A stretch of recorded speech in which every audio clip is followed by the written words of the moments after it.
ಹೆಣ್ಮಕ್ಳಿಗೆ ಗೌರವ ಕೊಡುವಂತ ಒಂದು ಐತಿಹಾಸಿಕವಾದಂತ ಪವಿತ್ರವಾದಂತ ದಿನ. ನಾವು ಯಾವುದೇ ಊರಿಗೆ ಹೋಗ್ಬೇಕಾದ್ರೆ ನಿಮ್ಮ ಮಾತು ಗ್ರಾಮ ದೇವತೆ ಯಾವುದು ಅಂತ ಕರೀತೇವೆ. ಈ ನಾಡಿನ ದೇವತೆ ಚಾಮುಂಡೇಶ್ವರಿ, ಕರ್ನಾಟಕದ ದೇವತೆ ಭುವನೇಶ್ವರಿ. ಇದು ನಮ್ಮ ಭೂಮಿಗೆ ಮಾತೃಭೂಮಿ ಅಂತ ಕರಿತೀವಿ. ಬ್ರಿಟಿಷರು ನಮ್ಮ ದೇಶವನ್ನ ಬಿಟ್ಟು ಹೋಗೋ ಕೂಡ ನಮ್ಮ ಎಲ್ಲಾ ಮಕ್ಕಳನ್ನ ಶಾಲೆಗೆ ಸೇರಿಸಬೇಕಾದ್ರೆ ತಂದೆ ಭಾಷೆ ಏನು ಅಂತ ಕೇಳಲಿಲ್ಲ, ಮಾತೃಭಾಷೆ ಯಾವುದು ಅಂತ ಅಂದ್ಬಿಟ್ಟು ನಾವು ಸ್ಕೂಲಲ್ಲಿ ಬರ್ಸ್ಕೊಳ್ತೇವೆ.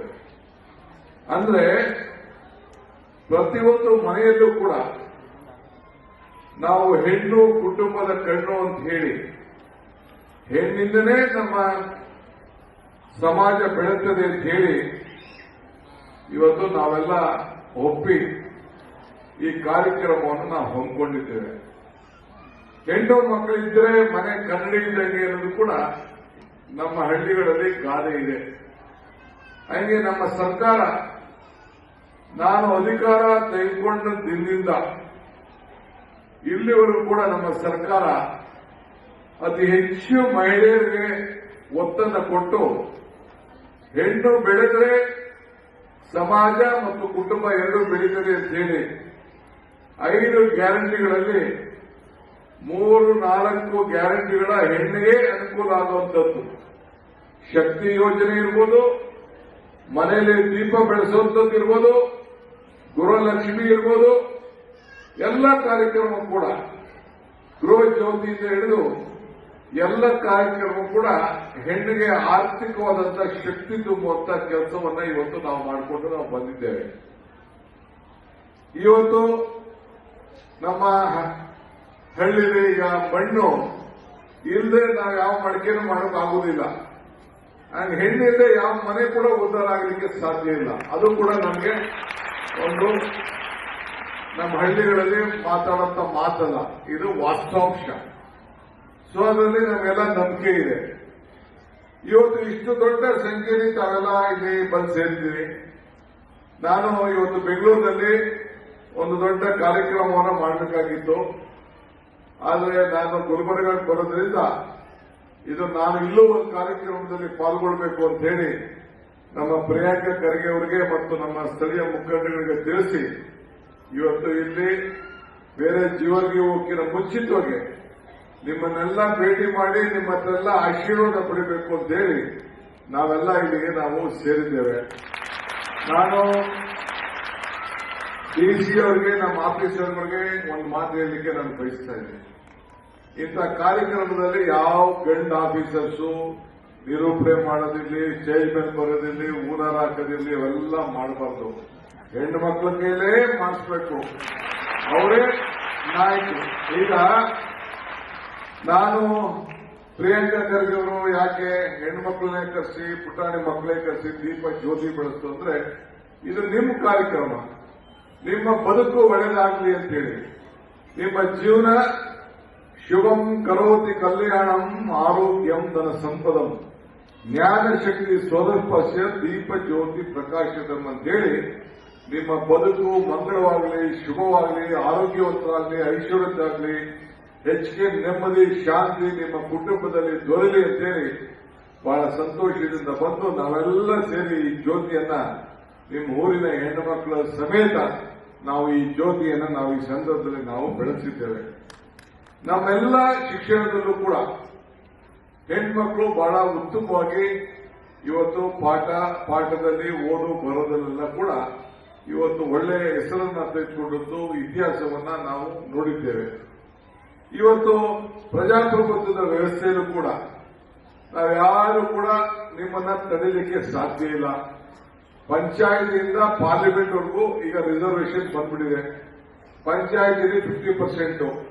ಅಂದ್ರೆ ಸ್ವಲ್ಪ ಈ ಗಂಡೀರು ಮ್ಯಾನಿಪುಲೇಟ್ ಮಾಡ್ತಾ ಇದ್ದಾರೆ. ಹೆಣ್ಮಕ್ಳನ್ನ ಮೆಂಬರ್ ಮಾಡೋದು, ಗಂಡೀರೇ ನಡೆಸೋದು ಇವೆಲ್ಲ ನಡೀತಾ ಇದೆ. ಮುಂದಕ್ಕೆ ಅದೆಲ್ಲ ಕಡಿಮೆ ಆಗ್ತದೆ. ಈ ಜಿಲ್ಲಾ ಪಂಚಾಯತ್ 50%, ಕಾರ್ಪೊರೇಷನ್ 50%, ತಾಲೂಕ್ ಪಂಚಾಯತ್ 50%. ಮೊನ್ನೆ ಪಾರ್ಲಿಮೆಂಟ್ ಅಲ್ಲಿ ನಮ್ಮ ಸೋನಿಯಾ ಗಾಂಧಿ ಅವರು ಈ ಕಡೆ ಖರ್ಗೆ ಅವರು ವಿರೋಧ ಪಕ್ಷದ ನಾಯಕರು, ಸೋನಿಯಾ ಗಾಂಧಿ ಅವರು ಮುಖಂಡರಿದ್ದಾಗ ರಾಜ್ಯಸಭೆಯಲ್ಲಿ ನಾವು 33% ನಾವು ಪಾಸ್ ಮಾಡಿಬಿಟ್ಟು ಅದನ್ನು ನೋಡಿ ಬಿಜೆಪಿಯವರು ಕೂಡ ಇಲ್ಲ ನಾವು ಅದಕ್ಕೆ ಸಹಕಾರ ಕೊಡಲಿ, ನಾವು ತಪ್ಪಾಗ್ತದೆ ಅಂತ ಹೇಳಿ ಕೊನೆಗೆ ಅವರು ಕೂಡ ಇಬ್ಬರು ಮ್ಯಾನಿಫೆಸ್ಟೋ ಹಾಕಿ ಈಗ ದೇಶದ ಸಂವಿಧಾನದಲ್ಲಿ ನೆಕ್ಸ್ಟ್ ಅಸೆಂಬ್ಲಿ ಪಾರ್ಲಿಮೆಂಟ್ ಎರಡಲ್ಲೂ ಕೂಡ 33% ರಿಸರ್ವೇಶನ್ ಯಾರು ಕೂಡ ನಿಲ್ಲಿಸಲಿಕ್ಕೆ ಆಗುವುದಿಲ್ಲ. ಸೊ ಅದಕ್ಕೆ ನೀವೆಲ್ಲ ತಯಾರಾಗಬೇಕು. ಯಾರು ಸೀಟ್ ಹೆಚ್ಚು ಕಮ್ಮಿ ಆಯ್ತದೋ ಗೊತ್ತಿಲ್ಲ. ಅಲ್ಲೊಬ್ಬ ಸೀಟ್ ಹೆಚ್ಚು ಕಮ್ಮಿ ಆಯ್ತದೋ, BR ಪಾಟೀಲ್ ಆಯ್ತದೋ, ಪ್ರಿಯಾಂಕ್ ಖರ್ಗೆ ಆಯ್ತದೋ, ಯಾರ್ದಾಯ್ತದೋ ಗೊತ್ತಿಲ್ಲ, MI ಪಾಟೀಲ್ ಆಯ್ತದೋ ಗೊತ್ತಿಲ್ಲ. ಹೆಣ್ಮಕ್ಳಂತೂ ರೆಡಿ ಅಂತೂ ಆಗ್ಬೇಕು. ಸೊ ಹಂಗೆ ನಿಮ್ಗೆಲ್ಲ ಕೂಡ ಒಂದು ದೊಡ್ಡ ಅವಕಾಶ ಈ ಸಂದರ್ಭದಲ್ಲಿ ಇದೆ. ಸೊ ಹಂಗೆ ತಾವು ಸಂಸಾರವನ್ನ ಮುನ್ನಡೆಸ್ತಾ ಇದ್ದೀರಿ. ನಿಮ್ಗೆ ಕಷ್ಟ ಗೊತ್ತಿದೆ, ನಿಮ್ಮ ಸುಖ ಗೊತ್ತಿದೆ. ಸೊ ಹಂಗೆ ಈ ಸಂದರ್ಭದಲ್ಲಿ ನೀವೆಲ್ಲ ಕೂಡ ಮಕ್ಕಳನ್ನ ಸರಿಯಾದ ರೀತಿಯಲ್ಲಿ ಪೋಷಣೆ ಮಾಡ್ತಾ ಇದ್ರಿ. ನಾವು ಹೆಚ್ಚಿಗೆ ಗಮನ ಕೊಡದೆ ಹೋದ್ರು ಕೂಡ ಈಗ ನಾನೇ ಹೇಳಿ ನಮ್ ಟೈಮೇ ಇಲ್ಲ. ನಮ್ಮ ಮನೇಲಿ ನಮ್ಮ ಮಕ್ಕಳನ್ನೆಲ್ಲ ನೋಡ್ಕೊಳ್ಳೋರೆಲ್ಲ ನಮ್ಮ ಮನೆಯವರೇ. ಸೊ ಹಂಗೆ ಇವತ್ತು ಏನಾರು ಆಗ್ಬೇಕಾದ್ರೆ ಇವತ್ತು ಹೆಣ್ಣು ಮಕ್ಕಳ ಮೇಲೆ ನಾವೆಲ್ಲ ಇಡೀ ಸಮಾಜ ಆಗಿದೆ. ಇವತ್ತು ನಾವು ಯಾವ ಊರಿಗೋದ್ರೆ ನಾನು ಪ್ರಾರಂಭ ಹೇಳಿದಲ್ಲ, ಗ್ರಾಮ ದೇವತೆ ಏನು ಅಂತಾನೆ ಕರಿತೀವಿ. ಇವತ್ತು ಗಂಡು ಊರ ಹೆಸರು ಬಸವೇಶ್ವರ ಇದ್ರು ಕೇಳುದಿಲ್ಲ, ನಿಮ್ಮೂರಿನ ದೇವತೆ ಯಾವುದು ಅಂತ ನಾವು ಕರೀತೇವೆ. ಹಂಗೆ ಇವತ್ತು ಸಾವಿರಾರು ವಿಶೇಷವಾಗಿ ನಿಮ್ಮ ಉತ್ತರ ಕರ್ನಾಟಕದಲ್ಲಿ ಹೆಣ್ಣು ಮಕ್ಕಳು ಬಹಳ ಜನಪದ ಸಾಹಿತ್ಯ ಕಲೆ, ಈಗ ನಾನು ನೋಡಿದ್ರೆ ಹೆಣ್ಮಕ್ಳು ಎಲ್ಲ ಡೊಳ್ಕೊಳ್ತಾ ಕರೀತಾ ಇದ್ರು. ಎಲ್ಲ ನಮ್ಮ ಶಿವಮೊಗ್ಗ ಬೇರೆ ಬೇರೆ ಕಡೆ ಡೊಳ್ಕೊಳ್ತಾ ಇದೆ. ಇಲ್ಲೂ ಕೂಡ ಪಾಪ ಹೆಣ್ಮಕ್ಳೆಲ್ಲ ತಯಾರಾಗ್ತಾ ಇದ್ರು. ಸೊ ಹಂಗೆ ನಮ್ಮ ಸಂಸ್ಕೃತಿ, ಈ ದೇಶದ ಸಂಸ್ಕೃತಿ ನಮ್ಮ ಹೆಣ್ಣು ಮಕ್ಕಳಿಗೆ ಹೆಚ್ಚಿಗೆ ಪ್ರೋತ್ಸಾಹ ಕೊಡುವಂಥದ್ದು. ಆದ್ರಿಂದ ಇವತ್ತು ನಾವೆಲ್ಲ ಎಲ್ಲಾ ಕಾಲದಲ್ಲೂ ಕೂಡ ಎಂತ ಈಗ ನಾವು ಯಾವುದೇ ದೇವರನ್ನು ಕರಿಬೇಕಾದ್ರೆ, ವೆಂಕಟೇಶ್ವರನ್ ಕರಿಬೇಕಾದ್ರೆ ಮೊದಲು ಲಕ್ಷ್ಮೀ ವೆಂಕಟೇಶ್ವರ ಅಂತ ಕರಿತೇವೆ. ಪರಮೇಶ್ವರನ್ ಕರಿಬೇಕಾದ್ರೆ ಪಾರ್ವತಿ ಪರಮೇಶ್ವರ ಅಂತ ಹೇಳ್ತೀವಿ. ಹಂಗೆ ಈ ನಮ್ಮ ಗಣೇಶನ್ ಮದುವೆ ಆಗಲಿಲ್ಲ, ಹಬ್ಬ ಆಚರಣೆ ಮಾಡ್ತೀವಿ. ಸೊ ಅದಕ್ಕೆ ಮೊದಲು ಗೌರಿ ಹಬ್ಬ, ಆಮೇಲೆ ಗಣೇಶನ ಹಬ್ಬ ಮಾಡ್ತೀವಿ. ಗೌರಿ ಗಣೇಶನ ಹಬ್ಬ ಅಂತ ಹೇಳ್ತೇವೆ. ಹಂಗೆ ಮೊದಲು ಹೆಣ್ಣು. ಈಗ ನನಗೆ ಯಾರಾದ್ರೂ ಇನ್ವಿಟೇಷನ್ ಕೊಡ್ಬೇಕಾದ್ರೆ ನೋಡಿ, ಇಲ್ಲೆಲ್ಲ ಒಂದು ಇನ್ವಿಟೇಷನ್ ಇದೆ. ಇನ್ವಿಟೇಷನ್ ಕೊಡ್ಬೇಕಾದ್ರೆ ಬರೀ ಸುಮ್ಮನೆ ಕೊಟ್ಟಿಲ್ಲ, ಆ ಇನ್ವಿಟೇಷನ್ ಪ್ರಿಂಟ್ ಹಾಕ್ಬಿಟ್ಟಿರ್ತಾರೆ. ಶ್ರೀಮತಿ ಮತ್ತು ಶ್ರೀ DK ಶಿವಕುಮಾರ್ ಅಂತ ಬರೀತಾರೆ.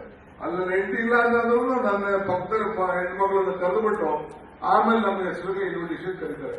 ಇದು ನಮ್ಮದ್ರಿಂದ ಕೂಡ ಬಂದಂತ ಒಂದು ಪದ್ಧತಿ. ಇದನ್ನ ಬೆಳೆಸ್ಕೊಳ್ಬೇಕು. ಸೊ ಈಗ ನಾವೆಲ್ಲ ಇಡೀ ಸ್ಟೇಜ್ ಮೇಲೆ ನಾವು ಕೂತಿದ್ದೀವಿ. ಗಂಡಸರು ಕೂತಿದ್ರು ಕೂಡ ಈಗ ನಾನು ಬಂದು ಕೂತ್ಕೊಂಡಿದ್ದೀವಿ. ನೆಕ್ಸ್ಟ್ ನೀವು ಕಾರ್ಯಕ್ರಮ ನಡೆಸಬೇಕು, ನಾವು ಕೆಳಗಡೆ ಕೂತ್ಕೋಬೇಕು. ಆಗ ನಮಗೆ ನಿಮ್ಮ ಶಕ್ತಿ ಬಹಳ ಚೆನ್ನಾಗಿದೆ ಅನ್ನೋದು ಕೂಡ ಆಗ್ತಿದೆ. ಸೊ ಹಂಗೆ ಹೆಣ್ಮಕ್ಳು ಕೂಡ ಎಲ್ಲ ರಂಗದಲ್ಲೂ ಕೂಡ ಈ ವರ್ಷ ನೋಡಿ SSLC ನಮ್ಮ ಬಿಜಾಪುರ ಬಾಗಲಕೋಟೆಯಲ್ಲಿ ಫಸ್ಟ್ ರ್ಯಾಂಕ್ ಹುಡುಗಿ SSLC ಬಂದದ್ದು ಒಂದು ಹೆಣ್ಮಗು ಗೌರ್ಮೆಂಟ್ ಸ್ಕೂಲಲ್ಲಿ ಬಂದಿದೆ. ಬೆಂಗಳೂರು ಹೆಣ್ಮಕ್ಳು ಬಂದಿಲ್ಲ, ನಿಮ್ಮ ಬಿಜಾಪುರ ಬಾಗಲಕೋಟೆ ಹೆಣ್ಮಗಳು SSLC ಫಸ್ಟ್ ರ್ಯಾಂಕ್ ಬಂದಿದೆ. ಸೊ ಹಂಗೆ ಬಸವಣ್ಣವ್ರ ಕಾಲದಿಂದ ಕೂಡ ಪುಣ್ಯಶ್ರೀ ಅಂತ ಕರೀತಾ ಇದ್ರು. ಹೆಣ್ಮಗಳನ್ನ ಕರಿಬೇಕಾದ್ರೆ ಆಕೆ ಪುಣ್ಯಶ್ರೀ ಅಂತೇಳಿ ಮಾಡ್ತಾ ಇದ್ರು. ದೇವತೆಗೆ ದೇವ ಅನ್ನೋ ಇದಕ್ಕೆ ಕೂಡ ನಿಮ್ಮನ್ನ ಹೋಲಿಕೆ ಮಾಡುವಂಥದ್ದು ಕೂಡ ನಮ್ಮ ಪದ್ಧತಿ. ನಮ್ಮ ದೇಶದ ಇತಿಹಾಸ, ಈಗ ಅನೇಕ ಅಣೆಕಟ್ಟುಗಳನ್ನ ಇವತ್ತು KRS ಅಣೆಕಟ್ಟು ಅವೆಲ್ಲ ಕೂಡ ರಾಜಮಂದಿರದಲ್ಲಿ ಆ ತಾಯಂದಿರು ಮನೆ ಒಡವೆನ ಅಡ ಇಟ್ಬಿಟ್ಟು ಇವತ್ತು ಆ ಅಣೆಕಟ್ಟುಗಳನ್ನ ಕಟ್ಟಿದ್ದೆಲ್ಲ ಇತಿಹಾಸ ಕೂಡ ಇವತ್ತು ಇದೆ. ನೆಹರೂರು ಕೂಡ ದೊಡ್ಡ ಡ್ಯಾಮ್ನ ಇನಾಗ್ರೇಟ್ ಮಾಡಬೇಕಾದ್ರೆ ಭದ್ರಾವತಿ ಡ್ಯಾಮು, ಅದನ್ನು ಕೂಡ ಒಬ್ಬ ಟ್ರೈಬಲ್ ಹೆಣ್ಮಗಳಿಗೆ ಕರೆಸಿಸ್ಬಿಟ್ಟು ನಾನೆಲ್ಲ ಉದ್ಘಾಟನೆ ಮಾಡೋದು. ಈ ಸಮಾಜಕ್ಕೆ ನಾವೆಂಗೆ ಈ ಜ್ಯೋತಿನ ಹೆಣ್ಮಕ್ಳ ಕೈಲಿ, ಚಿಕ್ಕ ಮಕ್ಳ ಕೈಲಿ, ಹೆಣ್ಮಕ್ಳ ಕೈಲಿ ಬೆಳೆಸ್ತೋ, ಆವತ್ತಿನ ಕಾಲದಲ್ಲಿ ಅವರು ಕೂಡ ಹೆಣ್ಮಕ್ಳ ಕೈಲಿ ಅದನ್ನ ಉದ್ಘಾಟನೆ ಮಾಡಿದಂತ ಒಂದು ದೊಡ್ಡ ಇತಿಹಾಸ ಇದೆ. ಹಂಗೆ ಬೇರೆ ಬೇರೆಯವರು ಈ ಜಗಳದ ಬಗ್ಗೆ ಏನೇನೋ ಮಾತಾಡ್ತಾರೆ. ಪ್ರತಿ ಕುಟುಂಬದಲ್ಲೂ ಹೆಣ್ಣಿಂದ ಬೇಕಾದ್ರೆ ಜಗಳಗಳಾಗ್ತದೆ ಅಂತೇಳಿ ಅದರ ಮೇಲೆ ನನಗೆ ನಂಬಿಕೆ ಇಲ್ಲ. ಆದ್ರೆ ಈ ಸಂದರ್ಭದಲ್ಲಿ ನೀವೆಲ್ಲ ಒಗ್ಗಟ್ಟಿಂದ ಹೋರಾಟ ಮಾಡಬೇಕು. ನೀವೆಲ್ಲ ಏನೇ ಭಿನ್ನಾಭಿಪ್ರಾಯ ಇದ್ರೂ ಕೂಡ ಕುಟುಂಬದಲ್ಲಿ ಇರ್ಬೋದು, ಹೊರಗಡೆ ಇರ್ಬೋದು, ಮುಂದಕ್ಕೆ ಈ ದೇಶವನ್ನ ಆಳಂತ ಶಕ್ತಿ ಹೆಣ್ಮಕ್ಳ ಕೈಲಿ ಇವತ್ತು ಇದೆ. ಹಿಂದೆ ಕೂಡ ಇತ್ತು. ನಮ್ಮ ಪಕ್ಷದ ಅಧ್ಯಕ್ಷರು ಕೂಡ ಹೆಣ್ಮಕ್ಳಿದ್ರು, ಇಂದಿರಾ ಗಾಂಧಿ ಅವರು ಹೆಣ್ಮಕ್ಳಿದ್ರು, ಮುಂದಕ್ಕೂ ಕೂಡ ಒಂದು ಕಾಲ ಯಾರು ಕೂಡ ತಪ್ಪಿಸಲಿಕ್ಕೆ ಸಾಧ್ಯ ಇಲ್ಲ. ಸೊ ಅದರಿಂದ 33% ಆದ್ಮೇಲೆ ಪಾರ್ಲಿಮೆಂಟ್ ಅಲ್ಲಿ ಬಂದ ಮೇಲೆ MLA ಗಿರಿ ಬಂದ ಮೇಲೆ ಇನ್ನ ಬೇಕಾದಷ್ಟು ಈ ದೇಶದಲ್ಲಿ ಬದಲಾವಣೆ ಆಗುವಂತ ಎಲ್ಲ ವಾತಾವರಣ ಇದೆ. ಸೊ ಅಂತಾರಾಷ್ಟ್ರೀಯ ದಿನಾಚರಣೆಯನ್ನ ಇವತ್ತು ನಾವು ಆಚರಣೆಯನ್ನ ನಾವು ಮಾಡ್ತಾ ಇದ್ದೇವೆ. ಸೊ ಹಂಗೆ ಮನೆಯನ್ನ ಜೋಪಾನಾಗಿಡೋರು ಅಕ್ಕ ಅಂತ ಕರೀತಾರೆ. ಸೊ ಹಂಗೆ ಅಕ್ಷರನ ಕಲಿಸೋ ತಾಯಿ ಶಿಕ್ಷಕಿ, ಜೊತೆಯಾಗಿ ನಿಲ್ಲುವಳು ಹೆಂಡತಿ, ಮುಪ್ಪಿನಲ್ಲಿ ಆರೈಕೆ ಮಾಡೋಳು ಮಗಳು, ಸತ್ತಾಗ ಜಾಗ ಕೊಡೋಳು ಭೂಮಿ ತಾಯಿ. ಹಂಗೆ ನಮ್ಮ ಭೂಮಿನ, ನಮ್ಮ ತಾಯಿನ ನಾವು ಯಾರೇ ಆಗಲಿ, ತಾಯಿ ಅಂದ್ರೆ ನಮ್ಮ ಹೆಣ್ಣನ್ನ ಮರೆಯಿಲ್ಲ, ಅದಕ್ಕೆ ಪುಷ್ಟಿ ಕೊಡಬೇಕು, ಶಕ್ತಿ ಕೊಡಬೇಕು ಅಂತ ಹೇಳಿ ಇವತ್ತು ನಾವು ಬಂದಿದ್ದೇವೆ. ನಾವೆಲ್ಲ ಸೇರಿ ಇವತ್ತು ಅನೇಕ ಸಾಧಕರನ್ನ ನಾವು ಇಷ್ಟೇ ಜನ ನಮ್ಮ ಸಾಧಕರಂತ ಅಲ್ಲ, ನೀವೆಲ್ಲ ಒಂದು ಮನೆಯ ನಾಯಕರುಗಳು. ಅದಕ್ಕೆ ನಾನು ನಾಯಕಿ ಅಂತ ಕಾರ್ಯಕ್ರಮ ಪ್ರಾರಂಭ ಮಾಡ್ತೆ. ಪ್ರತಿಯೊಂದು ಹೆಣ್ಣು ತನ್ನ ಶಕ್ತಿ ಕೊಟ್ರೆ ನಮ್ಮನ್ನ ಆಳಂತ ಶಕ್ತಿ, ನಮ್ಮನ್ನ ಜೋಪಾನ ನೋಡ್ಕೊಳ್ಳುವಂತ ಶಕ್ತಿ, ನಮ್ಮನ್ನ ಆರೈಕೆ ಮಾಡುವಂತ ಶಕ್ತಿ ನಮಗೆ ತಾಳ್ಮೆಯಿಂದ ನಮ್ಮ ಸಖ್ಯತೆ. ನಿಮ್ಮಲ್ಲ ಗಲಾಟೆ ಮಾಡ್ಕೊಂಡು ಹೋದ್ರೆ ಹೊರಗಡೆ ನಾವೇನು ಕೆಲಸ ಮಾಡಕ್ಕಾಗಲ್ಲ. ನೀವು ನಮ್ಮನ್ನ ಸರಿಯಾಗಿ ನೋಡ್ಕೊಂಡ್ರೆ, ನಾವು ನಿಮ್ಮನ್ನು ಸರಿಯಾಗಿ ನೋಡ್ಕೊಂಡ್ರೆ ಸಂಸಾರನೂ ಚೆನ್ನಾಗಿರ್ತದೆ, ಹೊರಗಡೆ ಕೂಡ ಮನಸ್ಥಿತಿ ಇರ್ತದೆ. ಏನ್ರಿ ಪಾಟೀಲ್ ಕರೆಕ್ಟ್ ಏನ್ರಿ ಹೇಳ್ತಾ ಇರೋದು? MI ಪಾಟೀಲ್, ನೀವು ಹೆಂಗ್ ಜಗಳ ಮಾಡಿದ್ರೆ ಕೆಲಸ ಮಾಡಕ್ಕಾಗಿಲ್ಲ ಹೊರಗಡೆ. ನೀವು ಏನೇ ಆಗಿ ನಮ್ಮ ಶಿಶು ಕೇಳಿ, ಪ್ರತಿಯೊಂದಕ್ಕೂ ಹೆಣ್ಮಕ್ಳಿಗೆಲ್ಲ ಫೋನ್ ಕೊಡ್ತಾರೆ, ಇವನ್ಕಿನ ಮಾತಾಡಕ್ಕೆ ನಮ್ಮ ಶಿಶುರಿಗೆ.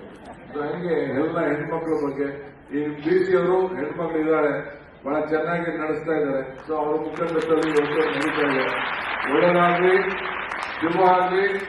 ನಿಮ್ಮ ಕಲ್ಯಾಣ ಕರ್ನಾಟಕ ದೊಡ್ಡ ಮಲ್ಲಿಕಾರ್ಜುನ್ ಖರ್ಗೆ ಅವರು ನಿಮ್ಗೆಲ್ಲ 370 ತಂದು ನಾವು ಹಿಂದುಳಿದೋದ್ರು ಆಗಿದೀಗ ನೀವು ಮುಂದುವರೆದೋದ್ರು ಆಗ್ಬಿಟ್ಟಿದ್ದೀವಿ. ಒಳ್ಳೆಯದಾಗ್ಲಿ, ಶುಭವಾಗಲಿ. ನಾನು ನಿಮಗೆ ಒಂದು ಮಾತು ಹೇಳ್ತಾ ಇರ್ತೀನಿ ಇಂಗ್ಲಿಷ್ ಅಲ್ಲಿ, if you forget the root you will not get the fruit ಅಂತ. ಹಂಗೆ ನಿಮಗೆ ಯಾರು ನಿಮ್ಮ ಅಡಿಪಾಯವನ್ನು ಕೊಟ್ಟವರು, ನಿಮ್ಮ ಬದುಕಿನಲ್ಲಿ ಬದಲಾವಣೆ ತಂದವರು, ಸಂವಿಧಾನದಲ್ಲಿ 371 ತಂದವರು ಕಾಂಗ್ರೆಸ್ ಪಕ್ಷ, ಸೋನಿಯಾ ಗಾಂಧಿ ಅವರು, ಮಲ್ಲಿಕಾರ್ಜುನ್ ಖರ್ಗೆ ಅವರು. ಇದನ್ನ ಯಾರು ಕೂಡ ಮರೆಯಲಿಕ್ಕೆ ಸಾಧ್ಯ ಇಲ್ಲ. ಇದನ್ನ ನಿಮ್ಮ ಮಕ್ಕಳಿಗೆ, ಮೊಮ್ಮಕ್ಕಳಿಗೆಲ್ಲ ಈ ಪಾಠವನ್ನ ಕಲಿಸಿ ನೀವೆಲ್ಲ ಕೂಡ ಶಕ್ತಿಶಾಲಿಯಾಗಿ ಅವ್ರಿಗೆ ಆಶೀರ್ವಾದ ಮಾಡಬೇಕು. ಅಷ್ಟು ಬಿಟ್ಟು ಇನ್ನೇನು ಕೇಳುದಿಲ್ಲ. ಎಲ್ಲ ನನ್ನ ತಾಯಂದಿರಿಗೆ, ಸೋದರಿಯರಿಗೆ, ಪುಟಾಣಿ ಮಕ್ಕಳಿಗೆ ನನ್ನ ಸಾಕ್ಷಾತ್ ನಮಸ್ಕಾರ ತಿಳಿಸಿ ನಿಮ್ಗೆ ಅಭಿನಂದನೆ ಹೇಳಲಿಕ್ಕೆ ನಾನು ಬಯಸ್ತೇನೆ. ನಮಸ್ಕಾರ. ಹೆಚ್ಚಿನ ವಿಡಿಯೋಗಳಿಗೆ ಪ್ರತಿಧ್ವನಿ ಯೂಟ್ಯೂಬ್ ಚಾನೆಲ್ ಸಬ್ಸ್ಕ್ರೈಬ್ ಮಾಡಿ, ಬೆಲ್ ಐಕಾನ್ ಕ್ಲಿಕ್ ಮಾಡಿ.